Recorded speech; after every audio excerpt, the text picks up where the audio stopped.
ကျေးတော်ရှင်ဆရာတော်ရှင်သူမြတ်ကြီးဖြာယနေ့သာသနာတော်နှစ်2569နှစ်ကောဇာတက္ကရာ1385ခုနှစ်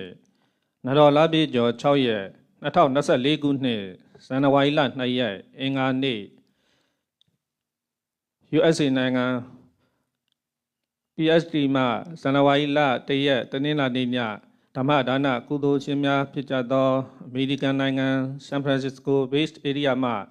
ဒေဂါဒဂါမများမှနှစ်သိဦးလိုရာပြည့်ဝလုံးစုံဒါနပရိသတ်ပင်ပါမောက္ခချုပ်ဆရာတော်ဘုရားကြီးဒေါက်တာနန္ဒမာရဘိဝန္တဦးစီးတည်ထောင်ဖွင့်လှစ်သောဓမ္မသာယသာသနာစင်တာကျောင်း၌ကြီးအတွင်သတင်းသုံးနေထိုင်မိတန်ဃာတော်များချမ်းသာစွာစာသင်စာချပြုလုပ်ဆောင်ရွက်နိုင်ရန်သောသူနာမြေစရီသုံးသက်တန်ဃာစာချစာသင်တန်ဃာဆောင်ကြီးအတွက်တတတာပရိသတ်ပင်နှင့်ကျေးတော်ရှင်ပါမောက္ခချုပ်ဆရာတော်ဘုရားကြီးအားဥထိပ်ပန်းဆင်လျက်ဓမ္မပူဇာလှူဒန်းခြင်းနိဗ္ဗာန်ရည်မှန်းလှူဒန်းကြသည့်အွန်လိုင်းဓမ္မသဘင်နှင့်ဆက်လက်၍ကျေးတော်ရှင်ပါမောက္ခချုပ်ဆရာတော်ဘုရားကြီးမှတရားဒေသနာတော်များဟောကြားချီးမြှင့်ပေးသနာတော်မူပါယံဘုရားတပည့်တော်ခြေတော်ဆုံးဥခိုက်၍ရိုသေစွာလျှောက်ထားအပ်ပါသည်ဘုရား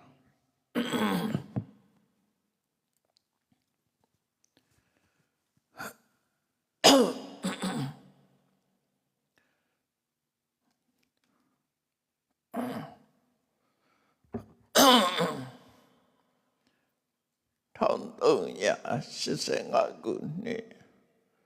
နရောလာပြီကျော်6ရက်2024ခုနှစ်ဇန်နဝါရီလ2ရက်အင်္ဂါနေ့ USA BST ဇန်နဝါရီ1ရက်နိုင်ငံတကာနှစ်တကူနေဦးမင်္ဂလာအခါသမယ၌San Francisco Bay Area ဘောရဝဒဝင်သူတော်စင်များကဆင်ကျင်ပါပြုလို့အပ်သည်ဓမ္မသဘင်အခမ်းအနား၌ဟောကြားအပ်သောနေဦးမင်္ဂလာဩဝါဒကထာတရားဒေသနာတော်နေဦးမင်္ဂလာဆိုတာနေကတော့မင်္ဂလာရလို့ဆိုလိုတာမဟုတ်ဘူးနေဦးမင်္ဂလာအခါသမယမှာကောင်းကျိုးချမ်းသာကိုရစေနိုင်တဲ့အကြောင်းတရားတွေကိုစီးပူးအထောက်ခြင်းဖြင့်နေဦးကာလသည်မင်္ဂလာအခါသမယဖြစ်တာနှစ်ဆိုတာကတော့လူတွေသတ်မှတ်ထားတဲ့အချိန်ပိုင်းတစ်ခုများတာဖြစ်လို့အကောင်အဆိုးနဲ့မဆိုင်ဘူးမင်္ဂလာနဲ့လည်းမဆိုင်ဘူးအမင်္ဂလာလည်းမဆိုင်ဘူးသို့တော်လူတွေကတော့နေဦးကာလကိုမင်္ဂလာလို့သတ်မှတ်နေကြတယ်အဲ့တော့မင်္ဂလာဖြစ်အောင်လုပ်ခြင်းသည်သာလေမင်္ဂလာရဲ့အဓိပ္ပာယ်ကမင်္ဂန်ပါပန်လူနာတိစိတ်တိတိမင်္ဂလာလို့ဆိုတဲ့မကောင်းတာတွေကိုဖယ်ရှားနိုင်တဲ့ကုသိုလ်စွမ်းအားတွေကိုမင်္ဂလာလို့ခေါ်တာပဲလောကမှာအဆိုးတရားတွေကိုဖယ်ရှားပြီးအကောင်းကိုရယူပေးနိုင်တာမှမင်္ဂလာအဆိုးတရားတွေထဲမှာတဝဲလဲဖြစ်စေတာကအမင်္ဂလာမင်္ဂလာရဲ့စံကျင်ဘက်ကိုအမင်္ဂလာလို့ခေါ်တယ်အဲ့တော့မြတ်စွာဘုရားကမင်္ဂလာတရားအနေနဲ့ရှင်းရှင်းနဲ့ညီဟောထားတာအနှစ်ချုပ်ပြောမယ်ဆိုရင်သူတော်ကောင်းနဲ့ပညာရှိသူတော်ကောင်းနဲ့ပေါင်းတာမင်္ဂလာနော်လူလောကမှာချီးမွမ်းတဲ့ချီးမွမ်းတိုက်ဂုဏ်ပြုတဲ့ဂုဏ်ပြုတိုက်တဲ့ပုဂ္ဂိုလ်တွေကိုချီးမွမ်းဂုဏ်ပြုတာမင်္ဂလာလောကမှာတိုးတက်ခြင်းရဲ့အကြောင်းနေပဲတဲ့လျောက်ပတ်တဲ့နေရာမှာနေထိုင်တာမင်္ဂလာဒီကကုသိုလ်ကောင်းမှုလုပ်ခဲ့လို့ပြည့်စုံတဲ့ဘဝကိုယ်လက်ချေအင်္ဂါပြည့်စုံဘဝကိုရရှိတယ်အဲ့ဒါကလည်း ကောင်းကျိုးချမ်းသာတွေကိုဆက်လက်ဆောင်ရွက်နိုင်ခွင့်ရှိလို့မင်္ဂလာဘဝပြီးကိစ္စတွေနဲ့ပတ်သက်ပြီးတော့မြတ်စွာဘုရားမင်္ဂလာတရားကိုဟောတာစတင်ပြီးတော့လောက်ရမှာကဘာဟုတ်တဲ့သင်္စာသိပ္ပင်စာဆိုတာနေစားပြီးတော့လောကမှာသင်တိုင်းသိလိုက်တဲ့အရာတွေကိုသင်ကြားခြင်းမှတ်ယူခြင်းသိအောင်ကြိုးစားခြင်းမင်္ဂလာပဲမှန်တယ်လေသင်လိုက်တာသိလိုက်တာတွေသိရင်ဒီဘဝမှာကောင်းကျိုးချမ်းသာတွေရဒါမို့သိပ္ပဆိုတဲ့ဓာတ်ပညာတတ်လို့ရှိရင်လည်းဘဝမှာချမ်းသာဒုက္ခရနိုင်တယ်အဲ့ဒီကနေစပြီးတော့မြတ်စွာဘုရားအကောင်းဆုံးမင်္ဂလာဆိုတာကြတော့နိဗ္ဗာန်သစ္စိကရိယာနိဗ္ဗာန်ရောက်မှာပဲအကောင်းဆုံးအပြည့်အဝမင်္ဂလာရနိုင်မှာဖြစ်တယ်လောကထဲမှာနေတော့မင်္ဂလာနဲ့ပြည့်စုံတဲ့အခါရှိသလိုမင်္ဂလာရဲ့ဆန့်ကျင်ဘက်တွေနဲ့လည်းကြုံတွေ့နိုင်တယ်ပေါ့ဒါကြောင့်မို့လို့လောကတကယ်ပြည့်ဝတဲ့မင်္ဂလာတော့နောက်ဆုံးနိဗ္ဗာန်ရောက်ခြင်းသည်သာလေနိဗ္ဗာန်ကိုမျက်မှောက်ပြုလို့ဘဝကလွတ်မြောက်မှသာလေပြည့်ဝတဲ့မင်္ဂလာရနိုင်တယ်လို့စိတ်မှန်တဲ့မင်္ဂလာကိုမြတ်စွာဘုရားကအဲ့လိုဟောတာနော်အဲ့ဒီတည်းမဲ့နှစ်သိကူမင်္ဂလာဆိုမပါဘူးနော်နှစ်သိကူတဲ့ဆိုတာ2023ခုနှစ်အချိန်ကာလတစ်ခုကုန်ဆုံးသွားတယ်တနေ့ဆိုတာရက်ပေါင်း365ရက်ရက်ပေါင်း365ရက်တပတ်ပြည့်သွားတာကိုဒါနှစ်လို့သတ်မှတ်ပြီးအခု2024ခုနှစ်အမေရိကန်နိုင်ငံမှာဆိုရင်ဒီကနေ့နှစ်ဆန်းတရက်နှစ်ဦးကာလမြန်မာနိုင်ငံလူတွေကတော့တစ်နှစ်ကုန်သွားပြီနော်ရက်ပေါင်း365ရက်ပုံတော့ပဲနဲ့ရက်ပေါင်း364ရက်တစ်နှစ်ကုန်ဆုံးသွားပြီအမေရိကန်နိုင်ငံလူတွေကတော့ကနေ့မှနှစ်သိကူအဲ့တော့နှစ်သိကူခါသမယမှာအချင်းချင်းနှုတ်ဆက်ကြတဲ့အခါမှာ Happy New Year လို့တကဘာလုံးကနှုတ်ဆက်ကြတယ်အဲ့ဒီနှုတ်ဆက်တာကိုယ့်ရဲ့ဆန္ဒ wish အများကိုပျော်ရွှင်စေခြင်းနဲ့စိတ်နဲ့မင်္ဂလာရှိပြီးတော့ပျော်ရွှင်မဲ့ကောင်းသောနှစ်ဖြစ်ပါစေလို့ဆိုတာကြီးရွယ်ချက်ရင်းနဲ့ကနေပြီးတော့လူတိုင်းကိုပျော်ရွှင်စေခြင်းနဲ့မေတ္တာနဲ့နှုတ်ခွန်းဆက်တာဆိုရင်အမှန်တမ်းအဓိပ္ပာယ်ရှိပါတယ်နော်အဲ့လိုမဟုတ်ပဲနဲ့တို့ပြောကြရအောင်ကခုန်ကြရအောင်မူရတောက်စားကြရအောင်ဆိုတဲ့အဲ့ဒီအပေါ်ယံအပျော်လေးတွေကိုကြည့်ပြီးတော့ Happy New Year လို့ဆိုရင်တော့အကျိုးရှိမှာမဟုတ်တကယ်ကိုလူသားတွေတကယ်ကို happy ပျော်ရွှင်ချမ်းမြေ့စရာကောင်းတဲ့ဘဝကိုရရှိကြပါစေဒါအလုံးကောင်းတဲ့မေတ္တာပဲနော်ကိုယ်စိတ်တွေကဆန္ဒပြုတာကိုချမ်းသာဖို့မဟုတ်ပဲနဲ့ဘဝကျင်ပုဂ္ဂိုလ်တွေချမ်းသာဖို့ Happy New Year သင်အတွက်ပျော်ရွှင်မဲ့ကောင်းတဲ့ရက်မြတ်ဖြစ်ပါစေဆိုတော့ပျော်ရွှင်မဲ့ကောင်းတဲ့ရက်မြတ်ဆိုတာသူ့အတူဖြစ်လာမှာမဟုတ်ဘူးနေတိုင်းနေတဲ့ရက်တွေတွေ့နာပဲနော်နေတိုင်းနေတဲ့ပျော်ရွှင်မဲ့ကောင်းတဲ့ရက်မဟုတ်ဘူးဘာကြောင့်ရက်ကပျော်ရွှင်မဲ့ကောင်းခြင်းမကောင်းခြင်းကရက်နဲ့မဆိုင်ဘူးဘာနဲ့ဆိုင်လို့ဆိုရင်ဖြစ်ပေါ်စေတဲ့အကြောင်းတရားနဲ့ပဲဆိုင်တယ်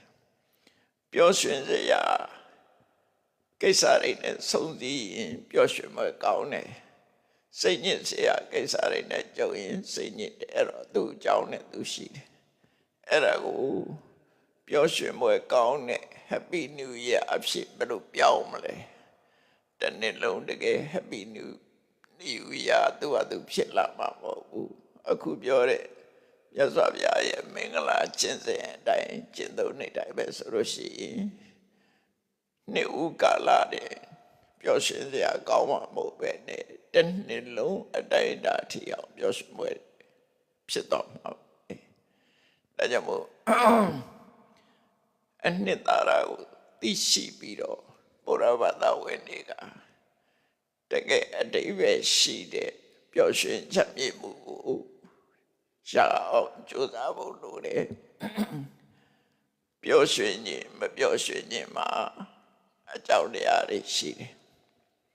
ပျော်ရွှင်ခြင်းမပျော်ရွှင်ခြင်းအကြောင်းတရားတွေကဘာတွေတုံးဆိုလို့ရှိရင်လူတွေဟာတဏှာလောဘအကြောင်းနဲ့ပျော်ရွှင်မှုဖြစ်တယ်သို့မဟုတ်တဏှာလောဘအကြောင်းနဲ့စိတ်ညစ်စရာဖြစ်တယ်စိတ်ညစ်ခြင်းဆိုတာကတော့ဒေါသနဲ့ဒေါမနတစိတ်ခံစားချက်ပြောင်းသွားတာအဲ့ဒါတွေအကုန်အနှစ်ချုပ်ပြီးတော့ပြောလိုက်ပဲဆိုရင်ပျော်ရွှင်စရာရဖို့နဲ့စိတ်ညစ်စရာဖြစ်ဖို့ရအတွက်အကြောင်းကမတူကြဘူးအနှစ်ချုပ်ပြောလိုက်ပဲဆိုရင်ယောနိသောမနတိကာရ wise attention နော်မှန်ကန်တဲ့နှလုံးသွင်းမှန်ကန်တဲ့နှလုံးသွင်းမှုဒီပျော်ရွှင်မှုကိုဥဆောင်သွားပါပဲပျော်ရွှင်မှုကိုဖြစ်ပေါ်စေမယ် unwise attention အာယောနိသောမနတိကာရမမှန်ကန်တဲ့အတိညာဉ်ကဲ့မဲ့တဲ့နှလုံးသွင်းမှုဒီစိတ်မချမ်းသာမှုကိုဖြစ်ပေါ်သွားစေလိမ့်မယ်မြတ်စွာဘုရားကလည်းကုသိုလ်ဖြစ်ဖို့အတွက်ယောနိသောမနတိကာရသည်ပူလာအကြောင်း main cause ဖြစ်တယ်အကုသိုလ်ဖြစ်ဖို့ရမှာတော့အာယောနိသောမနတိကာရက main cause ပဲအဲ့ဒီယောနိသောမနတိကာရအာယောနိသောမနတိကာရwise attention unwise attention လို့ပြန်နေရှိကြတယ်စကားလုံးကပြောတဲ့အတိတ်ပဲကြတော့ယောနိသောဆိုတာနိလန္တကြအမှန်ကန်ကန်မနတိကာရစဉ်းစားတာမှန်ကန်ကန်စဉ်းစားတာနော်အမှန်တရားပဲကမှန်ကန်ကန်စဉ်းစားနိုင်တာနိလန္တကြစဉ်းစားနိုင်တာဆိုတော့လောကမှာလူတွေကစဉ်းစားတာစဉ်းစားတိုင်းမှန်တာမဟုတ်ဘူးအမှားကိုစဉ်းစားနေတာရှိတယ်အမှားကိုစဉ်းစားမိသည်စဉ်းစားမိခြင်းဟာအဆိုးဘက်ကိုဥလှည့်သွားတာအမှန်ကန်ကိုစဉ်းစားနိုင်မှအကောင်းဘက်ကိုရောက်တယ်အဲ့ဒါလည်းပဲထပ်ပြီးတော့ခွဲလိုက်ရင်ဘယ်လိုဟာကအမှန်ဘယ်လိုဟာလည်းအမှားဆိုတာသိရမှာဖြစ်တယ်ဆိုလိုတာကတော့လူတယောက်ဟာလူတယောက်အပေါ်ဆိုတော့မကောင်းတဲ့ဘက်ကနေသူကိုကြည့်နေပဲဆိုရင်အကုသိုလ်တွေပဲဖြစ်နေမှာအဆိုးတွေပဲတွေ့နေမှာနော်လူတယောက်ပေါ်မှာမကောင်းတာတွေကိုကြည့်မယ်ဆိုလို့ရှိရင်သူရဲ့ဆိုးတာတွေပဲတွေ့နေမှာကောင်းတဲ့ဘက်ကကြည့်လို့ရှိရင်လည်းပဲအကောင်းဆိုတာရှိသေးတယ်အဲ့ဒီအကောင်းဘက်ကကြည့်ပြီးတော့ကောင်းအောင်စဉ်းစားတာကယောနိသောမနတိကာရမကောင်းတဲ့ဘက်ကနေအပြစ်တင်ဖို့ဘက်ကစဉ်းစားလို့ရှိရင်အာယောနိသောမနတိကာရဒါအလွယ်တကူခွဲလို့ရအောင်ပြောတာနော်လူတွေရဲ့တဘာဝဟာနော်လူဆိုတာအကောင်းနဲ့အဆိုးရောပြီးတော့နေတာဘယ်သူမှအကောင်းကြီးတသက်မရှိဘူးမြတ်စွာဘုရားတို့ယန္နာတွေအလွယ်လို့ရှိရင်အဆိုးဘက်ကရှိနေတယ် nobody perfect ဆိုတဲ့အကောင်းဘက်မှာ perfect ဖြစ်တဲ့လူကတယောက်မှမရှိဘူးနော်တယောက်မှမရှိဘူးအကောင်းနဲ့အဆိုးနှမျိုးရှိနေတယ်အဲ့နှမျိုးရှိတဲ့အကောင်းတဲ့ဘက်ကစဉ်းစားတာကိုယောနိသောမနတိကာရအဆိုးဘက်ကယူအမြင်အာယောနိသောမနတိကာရအကောင်းဘက်ကကြည့်လိုက်လို့ကိုယ်မှာစိတ်ချမ်းသာမှုတွေပျော်ရွှင်မှုတွေရတယ်အကောင်းဘက်ကကြည့်ရအဆိုးဘက်ကကြည့်ရင်စိတ်ဆိုးစရာတွေစိတ်ညစ်စရာတွေတွေ့မယ်ကောင်းတာဖြစ်မလားအဲ့ဒါအာယောနိသောမနတိကာရယောနိသောအာယောနိသောကိုပဋ္ဌာသောအပနော်ဥပဋ္ဌာသောပဋ္ဌာသောဆိုတာမှန်ကန်တဲ့နိလန်ကစဉ်းစားတာ ဥပ္ပထာတော်ဆိုမမှန်ကန်တဲ့နိလန်ကစဉ်းစားတာယောနိဆိုတာအကြောင်းတရားပဲမှန်ကန်တဲ့အကြောင်းတရားပဲကစဉ်းစားတာမမှန်ကန်ဒါက pessimism နဲ့ optimism နဲ့လည်းမဆိုင်ဘူးနော်အကောင်းကြီးမြင်တာလို့ပြောတာလည်းမဟုတ်ဘူးအဆိုးကြီးမြင်တယ်လို့လည်းပြောတာမဟုတ်ဘူးအကောင်းကိုတော့အကောင်းလို့ပဲမြင်ရမယ်အဆိုးကိုတော့အဆိုးလို့မြင်ရမယ်နော်သို့တော့အကောင်းအဆိုးကိုကြည့်ပြီးတော့ပြစ်တင်မှုကဲ့ရဲ့မှုရှုတ်ချမှုလုပ်မဲ့အစားအကျဉ်းတရားထားလိုက်လို့ရှိရင်ဒေါသမဖြစ်တော့လူတယောက်ပေါ်မှာအဆိုးတွေဘယ်လောက်တွေ့ထိုအဆိုးတွေရဲ့ဒုက္ခကိုတနေ့ဒုက္ခစားရမှာလို့စိတ်တွေကနှလုံးသွင်းလိုက်လို့ရှိရင်ဒါယောနိတော်ဖြစ်သွားရောအဆိုးတော့မြင်နေယောနိတော်ဖြစ်သွားတယ်တော့အကောင်းကြီးပဲမြင်ပြီးတော့ယောနိတော်ဆိုတဲ့နေရာမှာဘယ်လိုအကောင်းမြင်ရမလဲလူတယောက်မှာအပြစ်ရှိတာတွေအပြစ်တွေရှိတယ်အကောင်းတွေရှိတယ်အဲ့ဒီကောင်းတဲ့ပိုင်းတွေကသူကဒီအပိုင်းတော့အမတန်တော်တာပဲဒီကောင်းတဲ့ကြိုးကျေစုတော့သူကစိတ်ကောင်းတယ်လို့ကောင်းရှိတာပဲဆိုတဲ့ရှုထောင့်ကနေကြည်လိုက်လို့ရှိရင်တော့သူ့ပေါ်မှာအပြစ်တင်မှုဆိုရှိမှာမဟုတ်တော့မရှိတော့ကိုယ်မှာပါဖြစ်တယ်ကိုယ်မှာတော်တာမဖြစ်တော့ဘူးပြစ်တင်တဲ့စိတ်တွေမဖြစ်တော့အဲ့ဒါကိုခုနဒေါတိဟိကိဏတခုနဝပတ္တိတရေရှိကဆရာတော်ကြီးတွေဆုံးမတာမြတ်စွာဘုရားဟောတဲ့အာဂတပฏิဝိနည်းသုတ်တံမှာလည်းပဲဒီအဓိပ္ပာယ်ကပါရှိတယ်ခုနဒေါတိဟိကိဏတဆိုတာခုနဆိုတာအကောင်ချီးမွမ်းစရာခုံဒေါသဆိုတာအပြည့်အနာစာအကောင်နဲ့အဆိုးကိဏဆိုတာရောနေတာလူတယောက်ဟာအကောင်လည်းရှိတယ်အဆိုးလည်းရှိတယ်နှစ်ခုရောနေတယ်ခုနဒေါတိဟိကိဏတခုနဝပတ္တိအကောင်ကိုပဲကြည့်လိုက်ပါတဲ့အဆိုးကိုမေ့ထားလိုက်ပါသူဆိုးတာတွေကိုလိုက်ပြီးတော့ကြည့်မနေနဲ့သူကောင်းတာလေးကိုတကွက်လေးကိုကြည့်လိုက်အဲ့ဒီကောင်းတဲ့အပိုင်းတွေကိုကြည့်ပြီးတော့ဒီအချက်မှာတော့သူကောင်းတယ်တော်တယ်ဆိုရင်ကိုယ့်ရဲ့နေမှာဒေါသဆိုတာမဖြစ်တော့အဲ့ဒါကိုယောနိသောမနတိကာရလို့ခေါ်တာပဲနော်အကောင်းမဲ့ကမြင်ပေးတာဥပမာမဲ့အခုခေတ်ပုံစံနဲ့မဟုတ်ပဲနဲ့လူတယောက်ဟာခီးသွားနေတယ်ရှေ့ကလည်းအမတန်စားနေတယ်လမ်းမှာရေအိုင်တစ်ခုတွေ့တယ်အဲ့ဒီရေအိုင်ကြီးကရှေ့တွေကိုမော်တွေကဖုံးနေတယ်ရှေ့ကလည်းမတော့ရမနေတာတော့စားနေတယ်ဆိုရင်သူပါလို့အဲ့ဒီရေကနေကိုဆင်းပြီးတော့မော်တွေဘာတွေကိုလက်နဲ့ဖယ်ပြီးတော့ရှေ့ကိုတောက်တယ်သူရောက်နေတဲ့ဒုက္ခကိုတတ်စေတယ်အဲ့တော့မော်တွေကိုဖယ်လိုက်ပြီးတော့ရေပဲတောက်အဲ့ဒါလိုပဲတဲ့လူတယောက်မှာအပြစ်နဲ့အကောင်းနှစ်ခုရှိတယ်အကောင်းနဲ့အဆိုးနှစ်ခုရှိတဲ့တည်းပဲအဆိုးကိုဖယ်ထားလိုက်ဆိုတာမေ့ထားလိုက်စဉ်းစားမနေနဲ့ကောင်းတာလေးကိုကြည့်ပြီးတော့ယူလိုက်ပါအဲ့ဒါဆိုလို့ရှိရင်ကိုယ်မှာဘာဖြစ်တုံးဆိုတပတ်သားပေါ်မှာအပြစ်တင်ခြင်းရညှို့ဖွဲ့ခြင်းဆိုတာလေးကိုယ်မှာမဖြစ်တော့အဲ့ဒီဒီဘက်ကိုပြောတာတော့အဲ့တော့လောကမှာကောင်းတာကိုတော့ကောင်းတယ်လို့ပဲသိရမယ်ဆိုတာကိုတော့ဆိုတာကိုပဲသိရမယ်အမှန်ကသိရမယ်အဆိုးကိုအကောင်းမြင်တာလည်းမဖြစ်ရဘူးနော်အကောင်းကိုအဆိုးမြင်တာလည်းမဖြစ်ရဘူးအမှန်တိုင်းပဲ realism ပဲဖြစ်ရမယ်အဲ့ဒါလို့ဖြစ်အောင်ကြိုးစားပြီးတော့ခွင့်လွှတ်ခြင်းသိခံခြင်းနဲ့ကောင်းတဲ့ဘက်ကိုရောက်အဲ့ဒီခွင့်လွှတ်ခြင်းသိခံခြင်းဆိုတာလည်းပဲယောနိသောမနတိကာရပဲ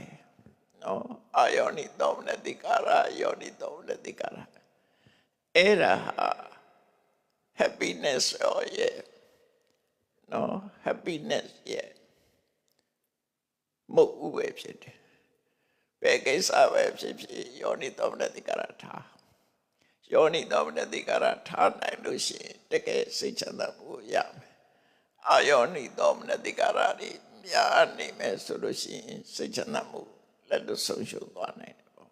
နော်အဲ့တော့ယောနိသောမနတိကာရဆိုတဲ့စကားလုံးကလည်းပဲအဓိပ္ပာယ်အမှန်မှန်ကျဲတယ်နောက်ဆုံးမှာမမြဲတာကိုမြဲတယ်လို့သိတာလေယောနိသောမနတိကာရအဲ့ဒီထီအောင်ယူတယ်ပညာထီအောင်ယူတယ်အစဝရမှာတော့ attention နော် wise attention unwise attention အကောင်းမြင်ခြင်းအဆိုးမြင်ခြင်းဒါကလောကအစပြီးတဲ့အခါကျတော့အမှန်တိုင်းမြင်ခြင်းအဲ့ဒီထီအောင်သွားတာယောနိသောမနတိကာရစအမှန်တိုင်းမြင်ခြင်းအဲ့ဒီအမှန်တိုင်းမြင်မှလောကကြီးမှာချမ်းသာမှုရအဲ့တော့တကယ် happiness ဖြစ်ဖို့ကြတော့အစင်းစင်ကျင့်သုံးသွားကြရမှာဖြစ်တယ်လောကမှာနံပါတ်1ကိုလူတိုင်းဘဝရလာတဲ့အချိန်မှာအစအဆုံးပထမဆုံးလုပ်တဲ့ကုသိုလ်အပါတော့ဆိုရင်သီလကုသိုလ်ပဲဖြစ်တယ်နော်သီလကုသိုလ်ဟာပထမဆုံးလုပ်ရမယ့်ကုသိုလ်ဖြစ်တယ်သီလဆိုတာအနှစ်ချုပ်ပြောလိုက်မယ်ဆိုရင်မပြောတဲ့နာကိုမပြောပဲရှောင်ကျဉ်ခြင်းပြောတဲ့နာကိုသာပြောခြင်းပါဇက်ဆိုတာမပြောပဲနဲ့ဝစီပိတ်လောက်မှာမဟုတ်ဘူးပြောတဲ့နာကိုတော့ပြောရမယ်မပြောတဲ့နာကိုမပြောရအောင်နော်မပြောတဲ့နာပြောရင်ပြဿနာတက်မယ်ပြောတဲ့နာမပြောပဲနေရင်လည်းပြဿနာမဖြေရှင်းနိုင်ဘူးအဲ့ဒါကြောင့်မို့လို့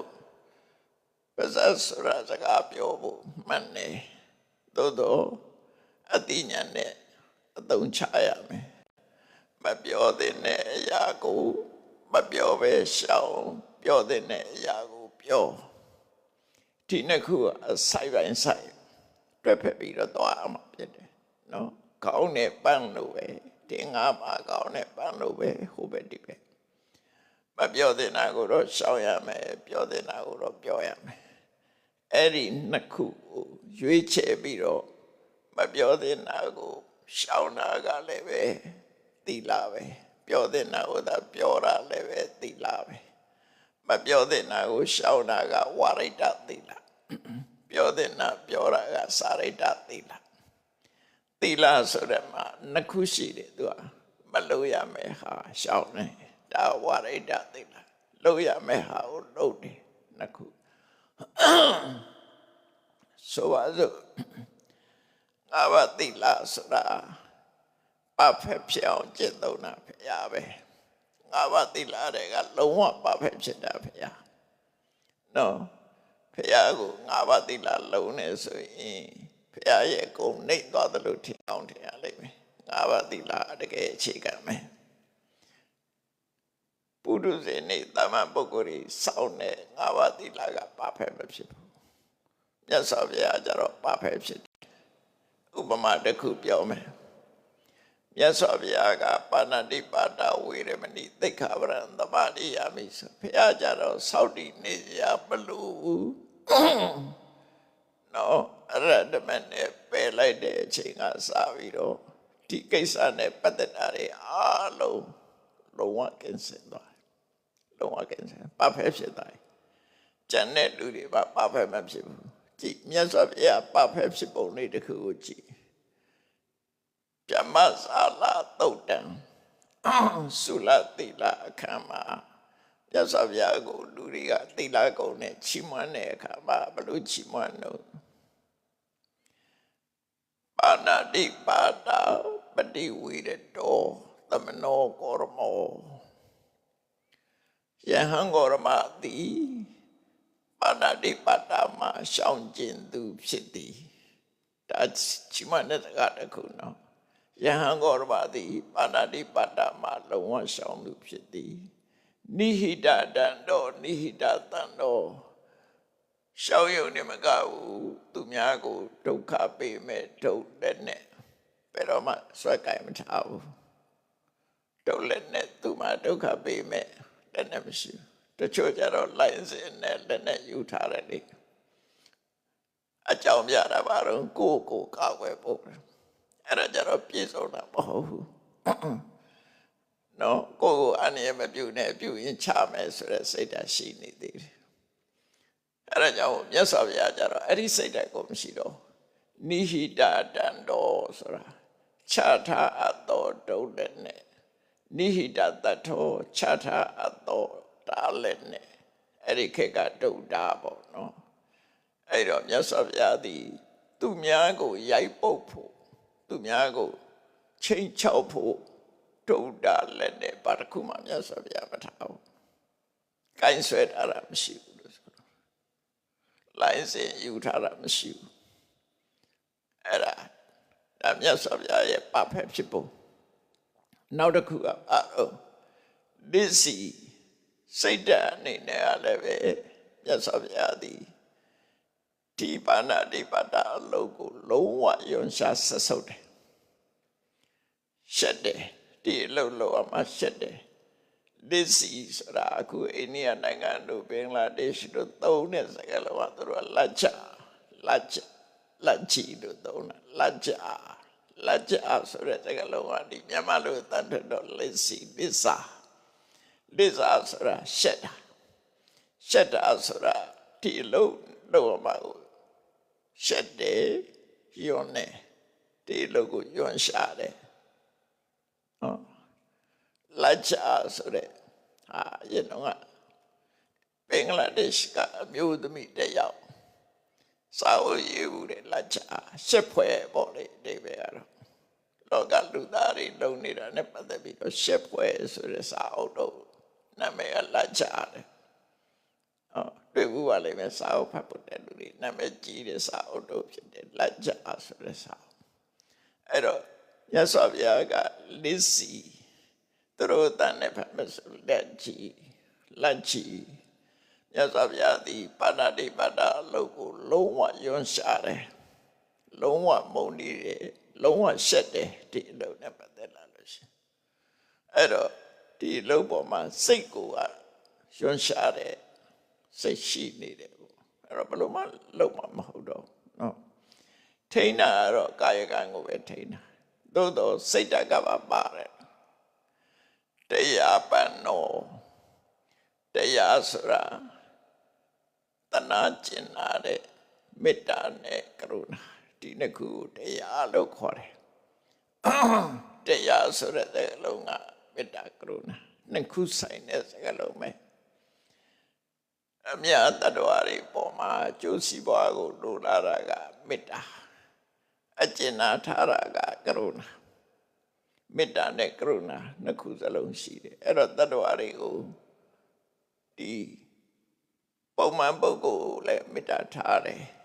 ဒုက္ခရောက်နေတဲ့ပုဂ္ဂိုလ်မှလည်းအကျဉ်းနာတရားထားတယ်အဲ့တော့ရက်စက်တဲ့စိတ်လုံးဝမရှိဘူးလို့ပြောတယ်နော်မုန်းတဲ့စိတ်လည်းမရှိဘူးမေတ္တာရှိသည့်အတွက်ကြောင့်မုန်းတဲ့စိတ်မရှိဘူးအကျဉ်းနာတရားကရုဏာထားသည့်အတွက်ကြောင့်ရက်စက်တဲ့စိတ်မရှိဘူးနော်မေတ္တာထားတယ်မရက်စက်ဘူးတရားပန်တော်သဗ္ဗပါဏဖုတေတုဟိတအနုကံပိသဗ္ဗပါဏဖုတ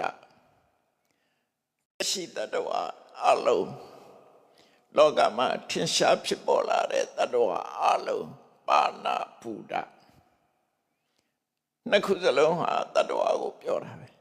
ပါဏဖုတသက်ရှိ attva ထင်ရှားပေါ်လာတဲ့ attva မြည်သည့် attva ပဲဖြစ်ဖြစ်အလုံးပေါ်မှာဟိတနုကံပိ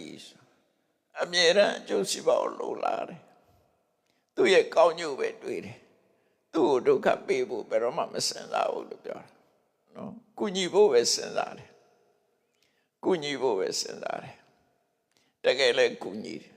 ညီဖို့ပဲစဉ်းစားတယ်ဒုက္ခပေးဖို့ကောင်းတာမရှိဘူးလူတွေကတော့မဟုတ်ဘူးစိတ်ကောင်းရှိတဲ့အခါတော့ကုညီမယ်စိတ်ကောင်းမရှိရင်တော့ဒုက္ခပေးလိမ့်မယ်အချိန်နေရပုံမှန်မဟုတ်ဘူးပေါ့နော်အဲ့တော့မြတ်စွာဘုရားကတော့အချိန်မရွေးနော်ကုညီဖို့စိတ်ဓာတ်ရှိနေတယ်ဘယ်တ attva ပေါ်ပဲဖြစ်ဖြစ်ဟိတနုကံပါအကျိုးစီးပွားကိုလိုလားတဲ့စိတ်နဲ့ သူ့ကို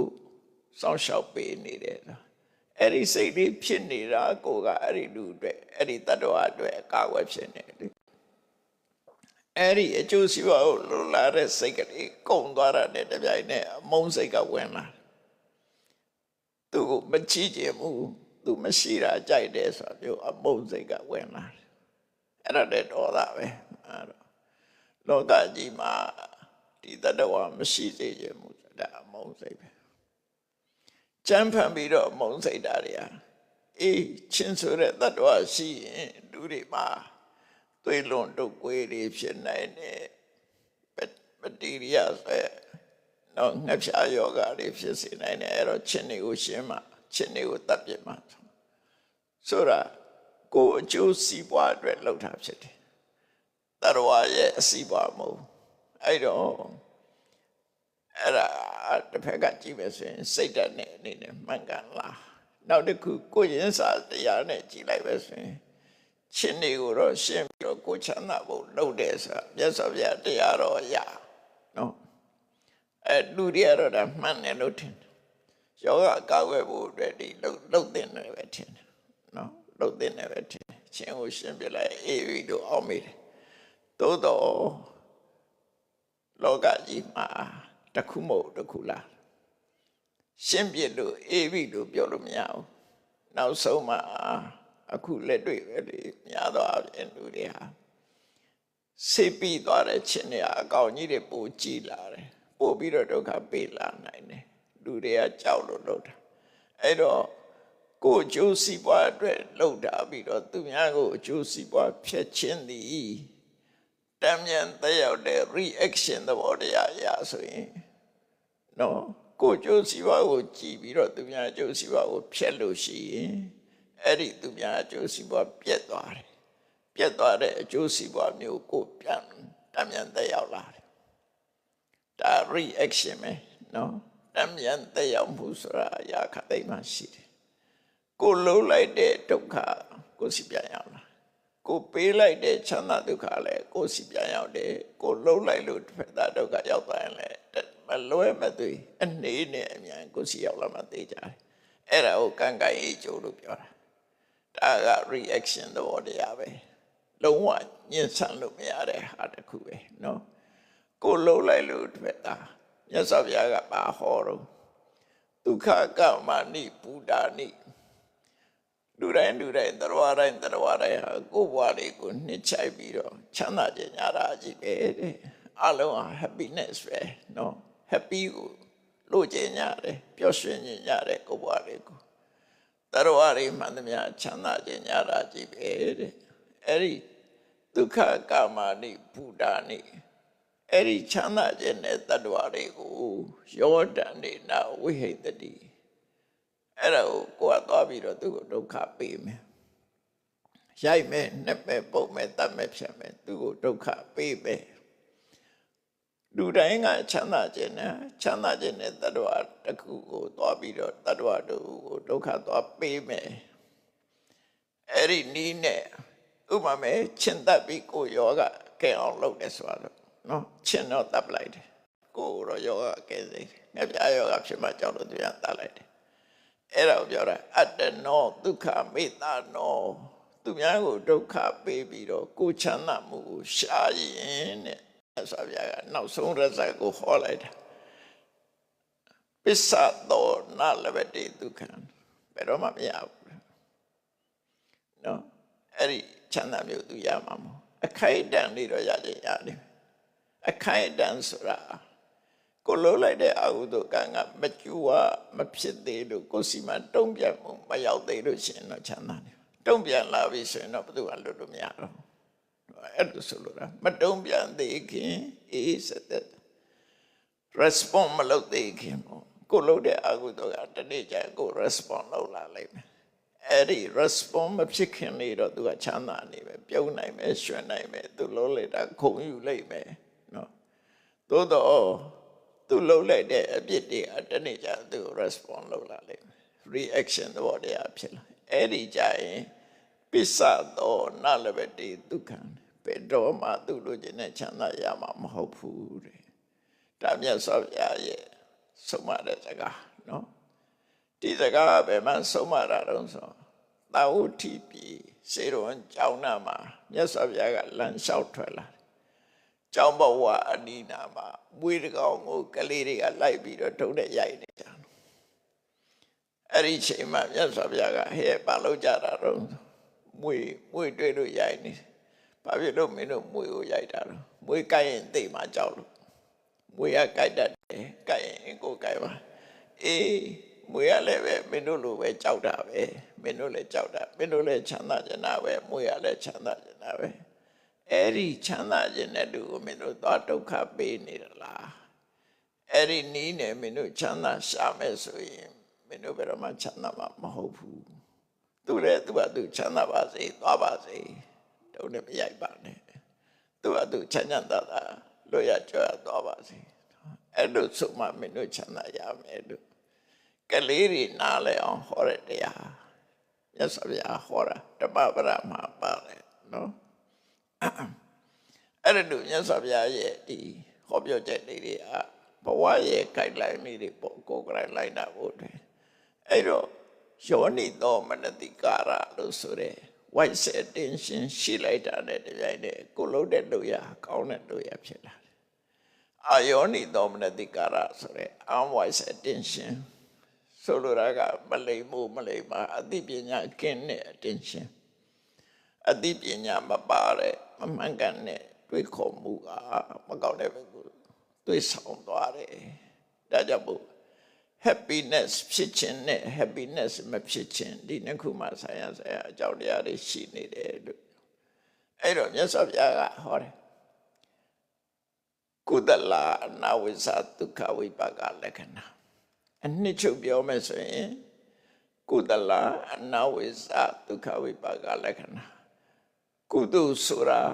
အပြစ်ကင်းပြီးတော့ကောင်းကျိုးချမ်းသာကိုပေးတဲ့သဘာဝရှိတဲ့တရားလူတိုင်းရဲ့ယဉ်ထဲမှာဖြစ်တဲ့ mental state တစ်ခုပေါ့နော်စိတ်ထဲမှာဖြစ်ပေါ်လာတဲ့ mental state တစ်ခုအကုသလကြတော့အကုသလအဝိသဒုက္ခဝိပါကလက္ခဏာအကုသိုလ်ဆိုတာတော့အပြစ်ရှိပြီးတော့ဒုက္ခအကျိုးပေးတယ်အဲ့လိုဆိုလို့အဲ့တော့ဒီနှစ်ခုကသဘာဝကျအဖြစ်အဝိသနာဝိသအပြစ်ရှိခြင်းမရှိခြင်းကုသိုလ်ကအပြစ်မရှိဘူးအကုသိုလ်ကအပြစ်ရှိတယ်အပြစ်ရှိတာနဲ့အပြစ်မရှိတာကွာသွားတယ်ရသကြတော့လည်းပဲအကုသိုလ်ကဒုက္ခဝိပါကဒုက္ခရသကုသိုလ်ကဒုက္ခဝိပါကဒုက္ခရသဒီနေရာမှာဒုက္ခဒုက္ခဆိုတာပြောတာဒုက္ခဆိုတာအလွယ်တကူလက်ခံနိုင်တာဒုက္ခနော်မျက်စိကမြင်လို့ပျော်ရွှင်စရာလေးဆိုရင်လူတွေလက်ခံလိုက်တယ်နော်အလွယ်တကူလက်ခံလိုက်လှလိုက်တာဆိုလက်ခံသွားအတန်လေးကကောင်းတယ်ဆိုရင်လည်းလက်ခံလိုက်တာအဲ့ဒါဒုက္ခကိုလက်ခံတာပဲဖြစ်တယ်ပေါ့အဲ့ဒီလိုအာယုန်နဲ့ပတ်သက်ပြီးတော့ဝေဒနာဆိုတာအာယုန်ပေါ်မှာခံစားရနားလဲတာသိတာတော့ဒါမို့ဝေဒနာကိုသိတယ်လို့လေအဓိပ္ပာယ်ပြန်တယ်ခံစားရတယ်သိတယ်ကောင်းတယ်ဆိုတဲ့သိတယ်အသိဟိုလိုအသိမဟုတ်ဘူးအဲ့တော့အလွယ်တကူလက်ခံတာကဒုက္ခလက်ခံမှုခက်ခဲတာဒုက္ခလူတိုင်းကမြင်တဲ့အာယုံပေါ်မှာနှစ်သက်စရာအာယုံဆိုရင်လွယ်တကူလက်ခံလိုက်ကြတယ်မနှစ်သက်စရာအာယုံဆိုရင်ညင်ပဲ့ကြတယ်အဲ့ဒါမခံနိုင်အဲ့ဒါနဲ့ခွဲလိုက်ဒုက္ခဒုက္ခနော်အိဋ္ဌာနဲ့အနိဋ္ဌာလိုချင်တာနဲ့မလိုချင်တာ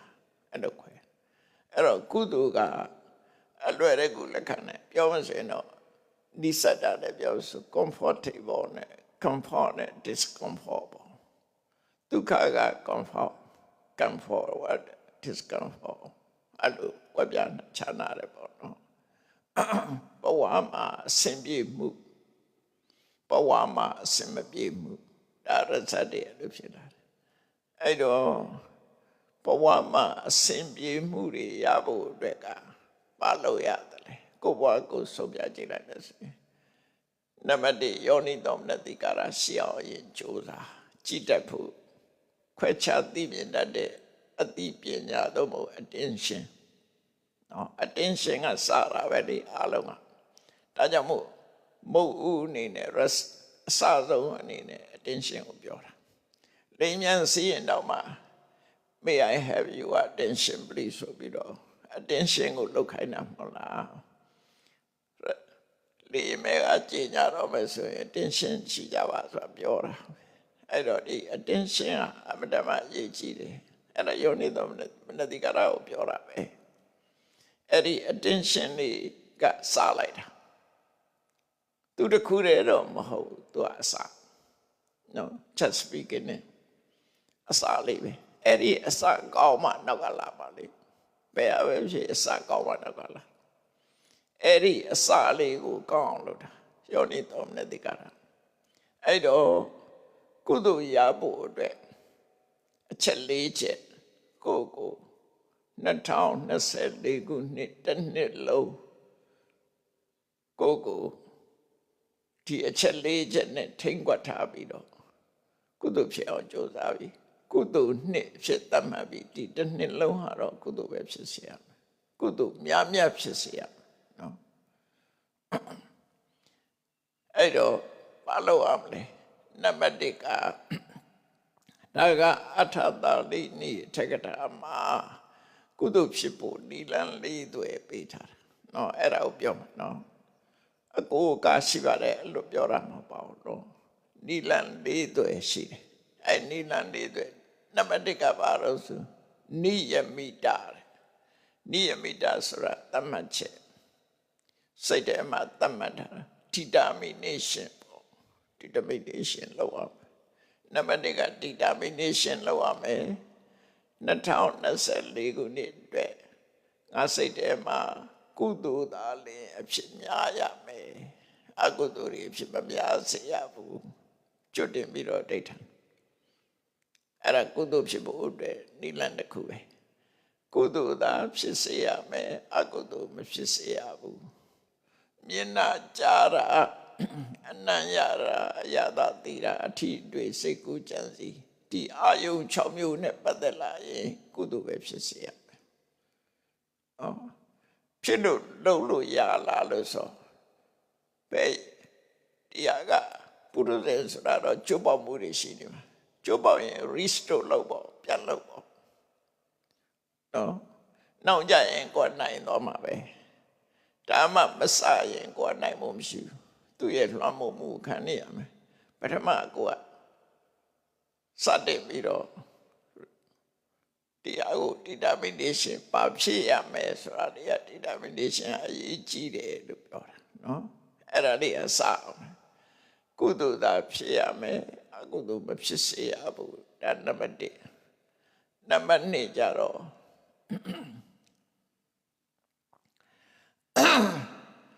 စိတ်ကို inclination incline လုပ်ထားမယ်ကုသိုလ်ဘက်ကိုစိတ်ကိုညွတ်နေအောင်လုပ်ထားမယ်နော်ကုသိုလ်ဘက်ကိုစိတ်ညွတ်နေတယ်ဘာပဲဖြစ်ဖြစ်စဉ်းစားရင်ဥစားပေးစဉ်းစားတာစိတ်ညစ်တယ်ဆိုတာဥစားပေးစဉ်းစားတာနော်ဥစားပေးပြီးတော့ကုသိုလ်ပဲစဉ်းစားတယ်ကုသိုလ်အကုသိုလ်ဖြစ်မဲ့အလုပ်ကိုမစဉ်းစားဘူးကုသိုလ်ဘက်ကိုဥစား inclination နံပါတ်3ကဘာလို့ attention ကုသိုလ်ဖြစ်ဖို့အတွက်အမြဲတမ်းတတိရှိနေရမယ် attention ရှိရမယ်နံပါတ်4ကတော့ practice သမုဒ္ဒါစာရ practice အလေးကျင့်တစ်ခုလုပ်ရမယ်ကောင်းတဲ့အလေးကျင့်တစ်ခုတည်ဆောက်တယ်ဥပမာပဲလူကိုမြင်လိုက်တာနဲ့အဆင်ပြေပါသေးချမ်းသာပါစေဘသူဆိုတာကိုယ်အာယုန်နဲ့မှပေါ်လာရင်လည်းမေတ္တာပို့လိုက်လုံးနေကြအစဉ်ဖြစ်သွားတယ်ဒါကနော် practice လုပ်အောင်မနေ့အိယာထတာချင်းမျက်နှာတစ်ပြီးဖျားရှိခုအလေးချင်းတော့အိယာထတာနဲ့နမောတတရွတ်မယ်ဒါ practice နေ့စဉ်ဖျားပန်းရေးချမ်းတယ်မယ်လှူဒန်းမယ်နေ့စဉ်ဖျားရှိခုမယ်ဒါတွေက practice တွေပဲအကုန်လုံးတခုခုကောင်းတဲ့အလေးချင်းတခုကိုဆွဲဆွဲမြဲမြဲလိုက်နာဆောင်ရွက်ရမယ်လို့အဲ့လိုဆိုလို့တယ် နော် practice အဲ့ဒီလေးခုဟာကုသိုလ်ဖြစ်ဖို့ကုသိုလ်ဖြစ်ဖို့အတွက်နိလန်လေးတွေ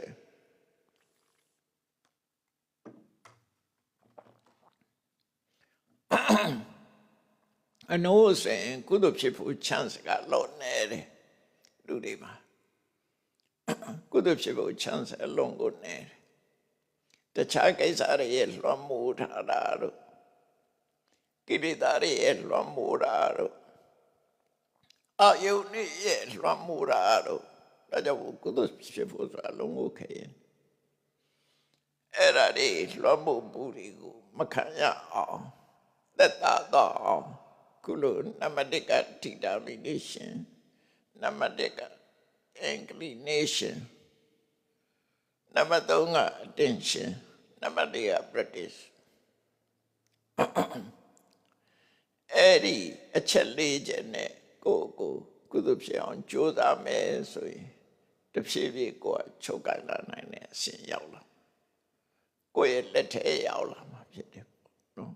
အဲ့လိုနှလုံးသွင်းစဉ်းကျင်နိုင်အောင်နောက်ဆုံးကြတော့ဒါကယင်ထဲမှာကုသိုလ်ဖြစ်တယ်ကုသိုလ်ဖြစ်ရင်ဒုက္ခတွေသက်သာသွားမယ်တဖြည်းဖြည်းဒုက္ခတွေမြတ်စွာဘုရားကဟောထားတာတော့တတိယဘုရားတော့ပါတော့စီကိုရထားတာချမ်းသာမဟုတ်ဘူးနော်ကိုရထားတာဟာဒုက္ခဒုက္ခနှစ်ခုရှိတော့လည်းပဲမြတ်စွာဘုရားပြောတဲ့ဒုက္ခမဟုတ်ဘူးထာဝရဒုက္ခမဟုတ်မြတ်စွာဘုရားက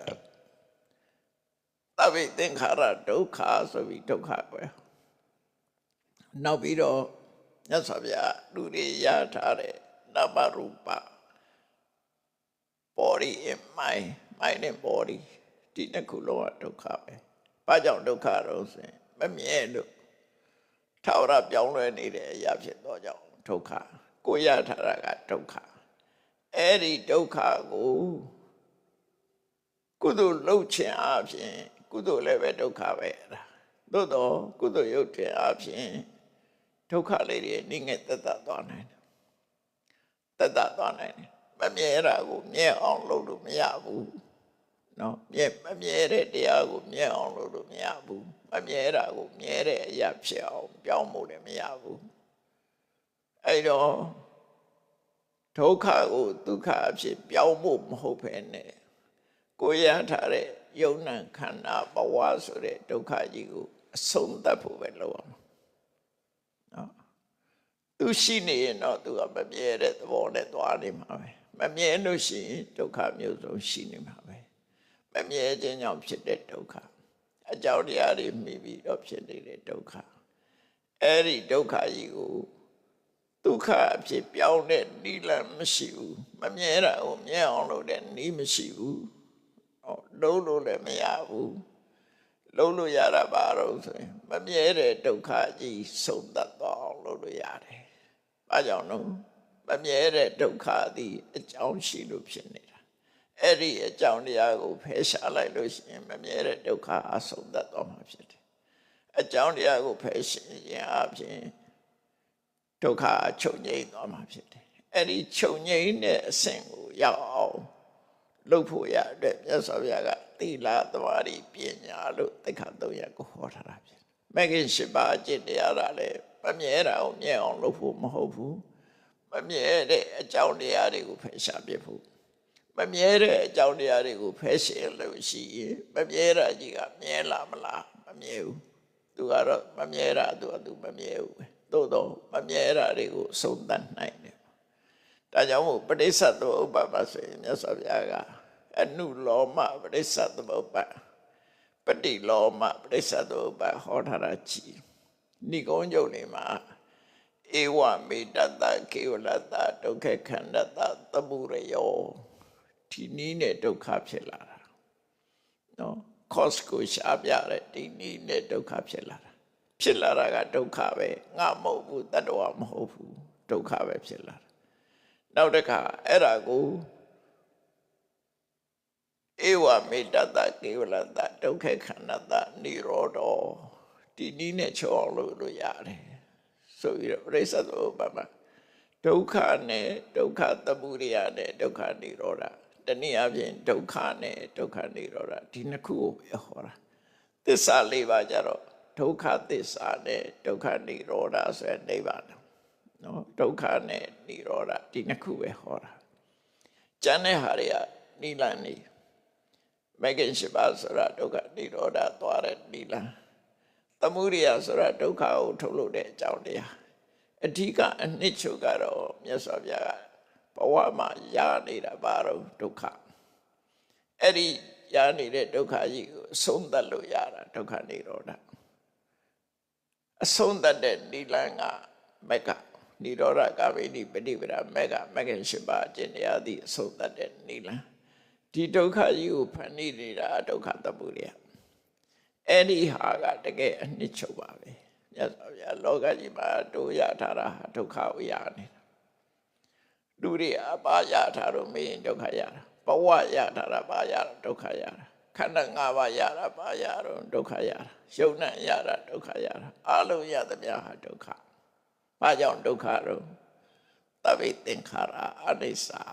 impermanent နော်အမြဲတမ်းပြောင်းရွှေ့အခုကြည့်အမေရိကလူတွေကဒီနေ့နှစ်ဆန်တည်းရဲ့နှစ်ပြန်ရောက်တိုင်းတရက်ကုန်သွားပြီ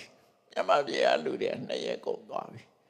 ဒီလိုပဲကုံဆုံးနေတဲ့သဘောတရားကြီးကိုသဘောပေါက်နားလည်ပြီးတော့အဲ့ဒီထဲမှာတန်ဖိုးရှိတဲ့အသည့်ကိုရယူဖို့ရ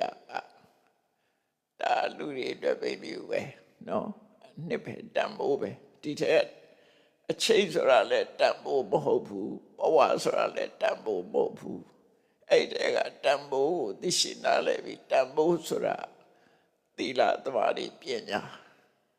ဒါသာလေတန်ဖိုးဖြစ်တယ်လို့သိရှိနားလည်ပြီးတော့2024ဇန်နဝါရီ1ရက်နေ့ဦးကာလယနေ့အခါသမယမှာစ၍ဘဝတန်ဖိုးကိုရရှိအောင်တတိဆောင်၍ကြိုးစားအားထုတ်နိုင်ကြပါစေကုန်သတည်း